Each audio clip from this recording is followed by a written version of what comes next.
അൽഹംദുലില്ലാ അസ്സലാത്തു വസ്സലാമു അലാ റസൂലില്ലാ വഅല ആലിഹി വസഹ്ബിഹി അജ്മഈൻ. സ്നേഹനിധികളായ മക്കളെ, അസ്സലാമു അലൈക്കും വറഹ്മത്തുള്ളാഹി. ഇന്നത്തെ ക്യൂ സ്പോട്ടിലേക്ക് എല്ലാവർക്കും ഹൃദ്യമായ സ്വാഗതം. നാം സൂറ അലം നഷ്റഹ് ആണ് പഠിച്ചുകൊണ്ടിരിക്കുന്നത്. കഴിഞ്ഞ ക്ലാസ്സുകളിൽ സൂറ അലം നഷ്റഹിലെ 3 ആയത്തുകളും അതിൻ്റെ വിശദീകരണവും നാം മനസ്സിലാക്കി. ഇന്ന് നമുക്ക് 4 മുതലുള്ള ആയത്തുകൾ ശ്രദ്ധിക്കാം. അഊദു ബില്ലാഹി മിനശ് ശൈത്വാനിർ റജീം. ബിസ്മില്ലാഹിർ റഹ്മാനിർ റഹീം.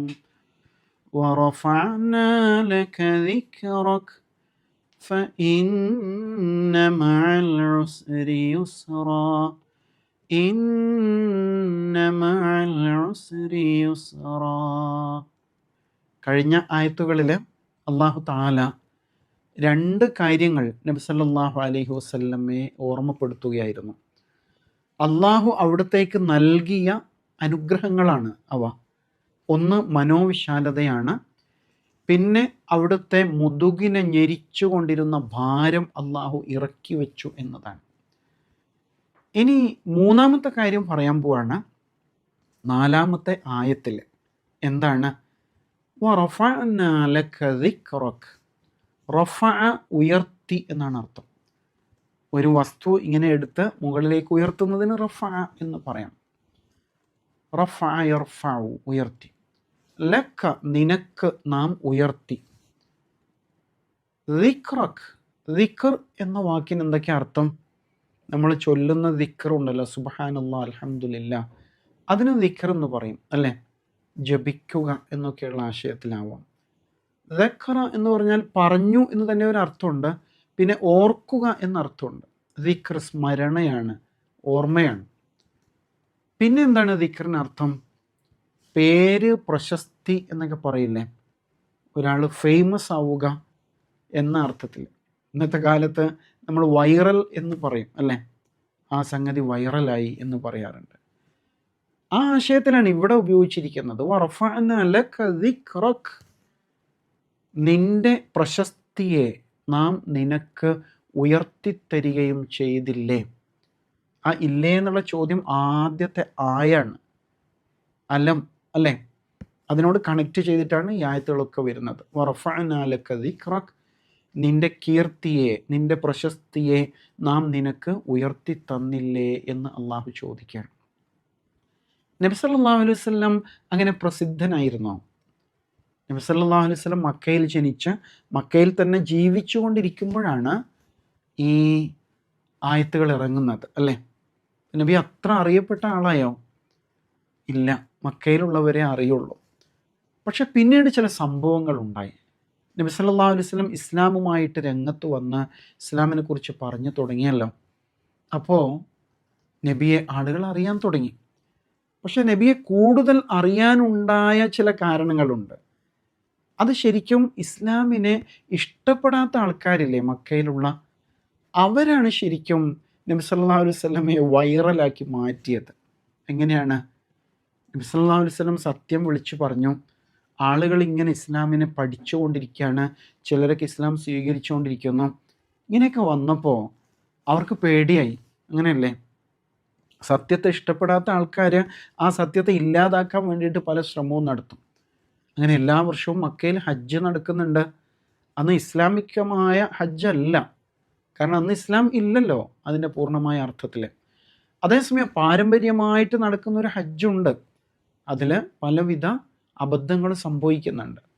ആ ഹജ്ജ് സീസണിൽ അവരൊരിക്കലും തീരുമാനമെടുത്തു, നമുക്ക് ആൾക്കാർ മക്കയിലേക്ക് വരുമ്പോൾ അവരെ അങ്ങോട്ട് ചെന്ന് മക്കയുടെ അതിർത്തി പ്രദേശങ്ങളിലേക്ക് ചെന്നിട്ട് അവരോട് പറയണം. എന്താ പറയുക? മക്കയിൽ മുഹമ്മദ് എന്ന് പറഞ്ഞൊരാളുണ്ട് കേട്ടോ, അയാളെ സൂക്ഷിക്കണം. അയാൾ നിങ്ങളോട് ചിലപ്പോൾ പലതും പറയും. അയാൾ നമ്മുടെ ദൈവങ്ങളെയൊക്കെ അംഗീകരിക്കാത്ത ആളാണ്. അയാൾ ഏകദൈവത്വത്തെക്കുറിച്ചൊക്കെയാണ് പറയുന്നത്. അതിനാൽ അയാൾ പറയുന്നത് നിങ്ങൾ കേൾക്കരുത് എന്ന് പറയും. അപ്പോഴെന്താ സംഭവിക്കുക? ആൾക്കാർ മക്കയിൽ വരുമ്പോൾ അങ്ങനെയാണെങ്കിൽ അയാളെ ഒന്ന് കാണണമല്ലോ, എന്താണ് അയാളുടെ പ്രത്യേകത എന്ന് അറിയണ്ടേ? അപ്പോൾ അങ്ങനെ ആൾക്കാർ സ്വാഭാവികമായിട്ടും നബി സല്ലല്ലാഹു അലൈഹി വസല്ലമയായിട്ട് കണ്ടുമുട്ടും. ഇയാൾ എന്താ പറയുന്നത് നോക്കാൻ വേണ്ടിയിട്ട്.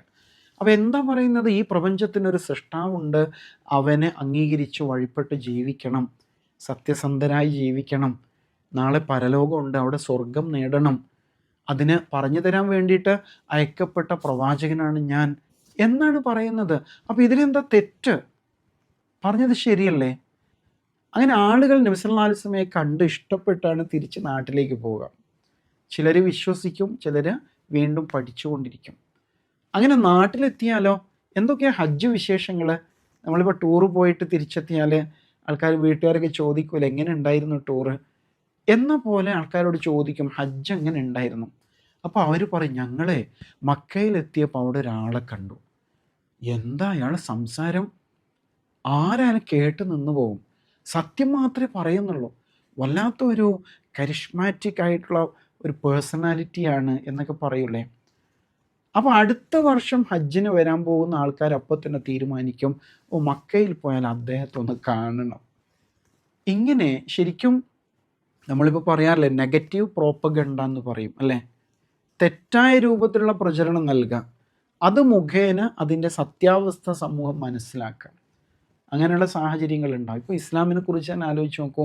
ഇസ്ലാം ഭീകരതയാണ്, ടെററിസമാണ്, തീവ്രവാദമാണ് എന്നൊക്കെ ഇങ്ങനെ പറഞ്ഞ് പ്രചരിപ്പിക്കുമ്പോൾ ഇസ്ലാമോഫോബിയ എന്ന് കേൾക്കാറില്ലേ, ഇസ്ലാമിനെക്കുറിച്ച് പേടി സൃഷ്ടിക്കുക.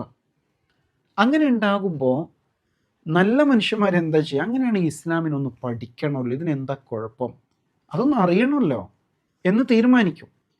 ഇതാണ് ശരിക്കും സംഭവിച്ചത്. ആ നിലക്കുള്ള ഒരു നെഗറ്റീവ് പ്രോപ്പഗണ്ട സൃഷ്ടിക്കപ്പെട്ടപ്പോൾ അതിൻ്റെ പോസിറ്റീവ് വശം എന്താണെന്ന് ചോദിച്ചാൽ അതിൻ്റെ റിയാലിറ്റി അറിയാൻ വേണ്ടിയിട്ട് ആളുകൾ ആഗ്രഹിച്ചു എന്നുള്ളതാണ്. അങ്ങനെയാണ് നബി സല്ലല്ലാഹു അലൈഹി വസല്ലമയെ കൂടുതൽ ആളുകൾ അറിയാൻ തുടങ്ങിയത്.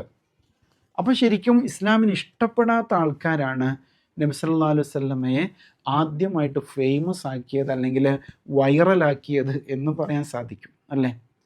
അതാണ് പലപ്പോഴും സംഭവിക്കുക. സത്യത്തെ നമുക്ക് മൂടി വെക്കാൻ കഴിയില്ല, ഒരിക്കലും അത് പുറത്തു വരിക തന്നെ ചെയ്യും. അപ്പോൾ അള്ളാഹു പറയാണ് വറഫഅനാ ലക ദിക്റക്. അങ്ങനെ നബി സല്ലല്ലാഹു അലൈഹി വസല്ലമയുടെ കീർത്തിയെ, പ്രശസ്തിയെ അള്ളാഹു തആല ഉയർത്തി. മാത്രമല്ല പിന്നീട് എന്താ സംഭവിച്ചത്, പിന്നീട് മദീനയിലെത്തി, അവിടെ ഭരണാധികാരിയായി, ആ മേഖല മുഴുവനും ഇസ്ലാമിനെ ഉൾക്കൊള്ളുന്ന അവസ്ഥ ഉണ്ടായി അല്ലേ. അങ്ങനെ കീർത്തി പരക്കുകയാണ്. മാത്രമല്ല ഇപ്പോൾ നിങ്ങൾ ആലോചിച്ച് നോക്കുക, ഓരോ നിമിഷവും ഓരോ മിനിറ്റിലും ലോകത്ത് എവിടെയെങ്കിലും ബാങ്ക് മുഴങ്ങുന്നുണ്ടാവും അല്ലേ. അപ്പോഴൊക്കെ അഷ്ഹദു അന്ന മുഹമ്മദ് റസൂലുള്ളാഹ് എന്ന് കേൾപ്പിക്കപ്പെടുന്നില്ലേ, അഷ്ഹദു അന്ന മുഹമ്മദ് റസൂലുള്ളാഹ്. അങ്ങനെ ബാങ്കിലൂടെ, ഇഖാമത്തിലൂടെ, അത്തഹിയാത്തുവിലൂടെ അല്ലേ, സ്വലാത്ത് ചൊല്ലലിലൂടെ, ഇങ്ങനെ നിരന്തരം ആ പേര് കേൾപ്പിക്കപ്പെട്ടുകൊണ്ടിരിക്കുക. ഇപ്പോൾ ലോകത്ത് ഏറ്റവും കൂടുതൽ ഡിസ്കസ് ചെയ്യപ്പെടുന്ന, ചർച്ച ചെയ്യപ്പെടുന്ന വിശ്വാസം ഏതാണ്? ഇസ്ലാമായിരിക്കും. അപ്പോൾ സ്വാഭാവികമായിട്ട് നബി സല്ലല്ലാഹു അലൈഹി വസല്ലമയെ ആളുകൾ അറിഞ്ഞുകൊണ്ടേയിരിക്കും. എന്തല്ലേ, ഇതാണ് സംഭവിക്കുക. അതിനാൽ സത്യത്തിൻ്റെ കൂടെ നിന്നാൽ ആ സത്യം സ്പ്രെഡായിക്കൊണ്ടിരിക്കും എന്ന് മനസ്സിലാക്കണം. അത് അല്ലാഹു തആല നിർവഹിച്ചോളും. അതാണ് നബി സല്ലല്ലാഹു അലൈഹി വസല്ലമയ്ക്ക് അല്ലാഹു നൽകിയ മറ്റൊരു അനുഗ്രഹമായിട്ട് പറയുന്നത്. എന്നിട്ട് പറയാണ് ഫ ഇന്ന മഅൽ ഉസ്രി യുസ്റ. അതിനാൽ ഇന്ന നിശ്ചയം, മഅ കൂടെ ഉണ്ട്, അൽ ഉസ്ർ പ്രയാസത്തിൻ്റെ കൂടെയുണ്ട്, യുസ്റ എളുപ്പമുണ്ട്. ഞെരുക്കത്തിൻ്റെ കൂടെ, ഇടുക്കത്തിൻ്റെ കൂടെ വിശാലതയുണ്ട് എന്ന് അല്ലാഹു പറയാണ്. ഫ ഇന്ന മഅൽ ഉസ്രി യുസ്റ. വീണ്ടും പറയുന്നു ഇന്ന മഅൽ ഉസ്രി യുസ്റ. അതെ, പ്രയാസത്തോടൊപ്പം എളുപ്പമുണ്ട്. ഒരു വാചകം തന്നെ ആവർത്തിക്കുകയാണ്. എന്തിനായിരിക്കും? അത് സ്ട്രെസ് ചെയ്യാൻ വേണ്ടിയിട്ടാണ്. അതാണ് ഒരു ഉദ്ദേശം. രണ്ടാമത്തേത് ഉറപ്പായും അങ്ങനെ സംഭവിക്കും എന്ന് നബി സല്ലല്ലാഹു അലൈഹി വസല്ലമയെ ബോധ്യപ്പെടുത്തി ആശ്വസിപ്പിക്കാൻ വേണ്ടിയാണ്. ആശ്വാസവാക്കുകൾ ആവർത്തിക്കുമ്പോൾ മനസ്സിന് നല്ലൊരു സമാധാനം ഉണ്ടാവും അല്ലേ. ഫ ഇന്ന മഅൽ ഉസ്രി യുസ്റ. പക്ഷേ ഈ ആയത്ത് ഒന്നുകൂടി ശ്രദ്ധിക്കണം കേട്ടോ. എന്താ പറഞ്ഞത്? പ്രയാസത്തിൻ്റെ ശേഷം എളുപ്പമുണ്ട് എന്നല്ല, പ്രയാസത്തോടൊപ്പമാണ് എളുപ്പം. അതെങ്ങനെ ഉണ്ടാകാം? ഒരു പ്രയാസം അനുഭവിക്കുമ്പോൾ അതിൻ്റെ കൂടെ എളുപ്പമുണ്ടാകുമോ? ഒരു പ്രയാസം അനുഭവിച്ച് കഴിഞ്ഞാൽ അതിന് ശേഷമല്ലേ നമുക്ക് എളുപ്പമുണ്ടാവുക എന്ന് നമ്മൾ ആലോചിച്ച് പോകും അല്ലേ? കഷ്ടപ്പെട്ട് പഠിച്ച് കഴിഞ്ഞാൽ പിന്നെ എക്സാം വരുന്നു, എക്സാമിൽ നല്ല റിസൾട്ട് വന്നാൽ സന്തോഷമായി. പക്ഷേ അങ്ങനെ അല്ല ശരിക്കും. ഒരു പ്രയാസം നമ്മൾ അനുഭവിക്കുന്നത് അല്ലാഹു തആല അതിൻ്റെ അകത്തൊരു എളുപ്പം നിക്ഷേപിച്ച് വെച്ചിട്ടുണ്ട്. ഒരെളുപ്പം അതിൻ്റെ അകത്ത് ഡെപ്പോസിറ്റഡ് ആണ്. അത് കണ്ടെത്താൻ വേണ്ടിയാണ്. ശരിക്കൊരു ട്രഷർ ഹണ്ടിങ് മാതിരിയാണ് അല്ലേ? അങ്ങനെയാണ് ഓരോ ജീവിതത്തിൽ ഓരോ എക്സ്പീരിയൻസും അങ്ങനെ ആയിരിക്കും. അങ്ങനെ തന്നെ അല്ലേ നിങ്ങൾക്കും? അങ്ങനെയാണ് നമ്മളൊരു പ്രയാസകരമായൊരു കാര്യം ചെയ്യുമ്പോൾ അതൊരു ടാസ്ക്കായിട്ട് ഏറ്റെടുക്കുമ്പോൾ അതിലൊരു ത്രില്ലുണ്ട്. ഞാൻ എങ്ങനെയെങ്കിലും അത് ചെയ്യും. അങ്ങനെ മുന്നോട്ട് പോകുമ്പോൾ അത് യുസ്റായിട്ട് എളുപ്പമായിട്ട് മാറും. എല്ലാം അങ്ങനെയാണ്. ലൈഫ് മൊത്തം ആ നിലക്കുള്ള ഒരു ചാലഞ്ചാണ്. അതിനാണ് പരീക്ഷണം എന്ന് പറയുന്നത്. അങ്ങനെയല്ലേ? അങ്ങനെയാണ്. പല വിധത്തിലുള്ള പ്രയാസങ്ങൾ നമ്മൾ അനുഭവിക്കും.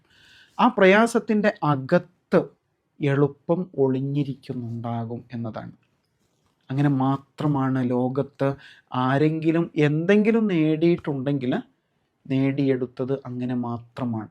നബി സല്ലല്ലാഹു അലൈഹി വസല്ലം മക്കയിലെ 13 വർഷക്കാലം ഗുരുതരമായ പ്രശ്നങ്ങളിലൂടെ കടന്നു പോകുന്നുണ്ട്. മദീനയിൽ എത്തിയിട്ട് അവിടെയും സ്വസ്ഥത കിട്ടിയില്ല അല്ലേ? യുദ്ധങ്ങളും ഏറ്റുമുട്ടലുകളും പല പ്രയാസങ്ങളാണ്. പിന്നീടൊരു ഘട്ടത്തിൽ എല്ലാം നല്ലതിന് എന്ന് മനസ്സിലാകുന്ന വിധത്തിൽ അതിനെ പൂർണ്ണതയിലേക്ക് എത്തിച്ചേരാണ്. അതിനാൽ നമ്മുടെ ഒരു സ്റ്റെപ്പും വെറുതെയല്ല. എല്ലാത്തിലും ഒരു മധുരമുണ്ട്. എല്ലാത്തിലും ഒരു ഏറ്റവും നല്ല ഒരു റിസൾട്ട് വരാൻ പോകുന്നു എന്ന ഒരു കോൺഫിഡൻസ്, ഒരു ശുഭപ്രതീക്ഷ കൊണ്ട് നടക്കണം. അങ്ങനെ വരുമ്പോഴില്ലേ ഏത് സങ്കടത്തിലും നമ്മൾ ചിരിക്കും അല്ലേ? ഏത് വിഷമം ഉണ്ടായാലും നമ്മൾ സ്വന്തം പ്രയാസം മറന്ന് മറ്റുള്ളവരെ ആശ്വസിപ്പിക്കും. അതിന് കഴിയുമെന്നുള്ളതാണ്. നമ്മെ സംബന്ധിച്ചിടത്തോളം അങ്ങനെയാണല്ലോ. ഈ ലോകം തന്നെ നമുക്ക് പറഞ്ഞതല്ല.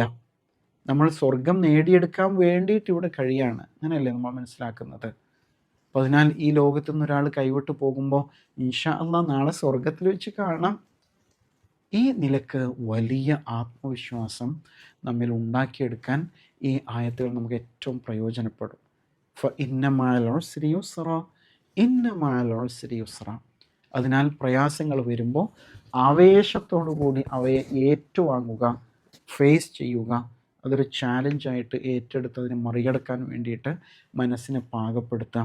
തീർച്ചയായിട്ടും നമ്മൾ വിജയിച്ചു കൊണ്ടേയിരിക്കും. ഈ ലോകത്ത് മാത്രമല്ല, നാളെ പരലോകത്തും വിജയിക്കാൻ അത് കാരണമായി തീരുമെന്നുള്ളതാണ്. എന്ത് മോട്ടിവേഷനല്ലേ ഈ ആയത്തുകൾ നമുക്ക് തരുന്നത്. അതിനാൽ സൂറ അലം നഷ്റഹിൻ്റെ ആശയം നമ്മുടെ ഫ്രണ്ട്സിനൊക്കെ നന്നായിട്ട് പറഞ്ഞു കൊടുക്കണം. എല്ലാവരും ഈ സൂറ വൈറലായി മാറണം. അല്ലാഹു സുബ്ഹാനഹു വ തആല നമ്മെല്ലാം അനുഗ്രഹിക്കുമാറാവട്ടെ. വ ആഖിറു ദഅ്വാന അൽഹംദുലില്ലാഹി റബ്ബിൽ ആലമീൻ. അസ്സലാമു അലൈക്കും വറഹ്മത്തുള്ളാഹി.